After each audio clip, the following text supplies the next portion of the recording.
सोचो, अगर आपकी पूरी जिंदगी एक दिन में बदल जाए, न पैसा न उम्मीद, बस एक गुफा। ये कहानी है रामू, एक ऐसे किसान की जिसने कभी हार नहीं मानी। हे भगवान। एक छोटे से गांव में रामू नाम का किसान रहता था। वह बहुत गरीब था। उसकी फसल बर्बाद हो चुकी थी। उसके ऊपर साहूकार का भारी कर्ज था। इस साल भी फसल खराब हो गई। अब परिवार का क्या होगा? घर में खाने के लिए कुछ नहीं था। बच्चे भूखे थे। पत्नी बीमार थी। उस रात रामू मंदिर गया।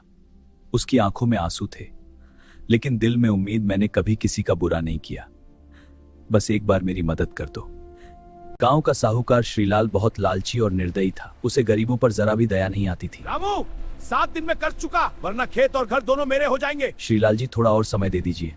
अगले दिन रामू लकड़ियां काटने जंगल गया। उसे पैसों की बहुत जरूरत थी, लेकिन उसे नहीं पता था कि उसकी किस्मत बदलने वाली है। शायद आज ज्यादा लकड़ियां मिल जाएंगे। जंगल के बीच रामू ने एक पुरानी गुफा देखी। उसके अंदर से अजीब नीली रोशनी आ रही थी। पूरा माहौल, ये कैसी जगह है?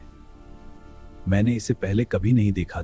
रामू डर रहा था, लेकिन उसकी जिज्ञासा बढ़ती जा रही थी। वह धीरे धीरे गुफा के अंदर गया। अंदर बहुत अंधेरा है, लेकिन यह चमक कैसी है? अचानक रामू के सामने एक विशाल खजाना था। सोने के सिक्के, ये कब खजाना है?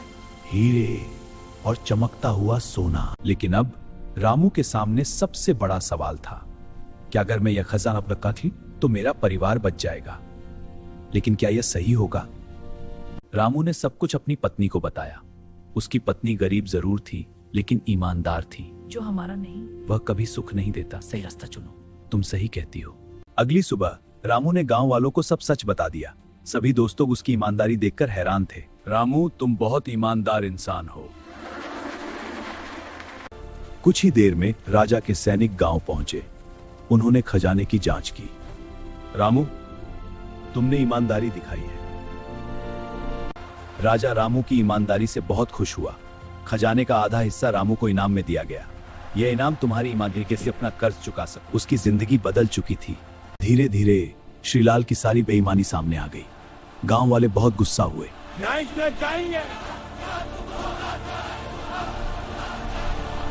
रामू ने अपना कर्ज चुका दिया। उसने अपनी पत्नी का इलाज करवाया, बच्चों को अच्छे स्कूल में भेजा। अब उसका परिवार खुश था। बाबा, अब हम भगवान की कृपा है तय। ईमानदारी दुनिया की सबसे बड़ी दौलत है। मेहनत और सच्चाई कभी हारती नहीं। धन्यवाद। दोस्तों, अगर आपको रामू की ये कहानी पसंद आई तो लाइक करें और सब्सक्राइब करें। फिर मिलेंगे नई कहानी में।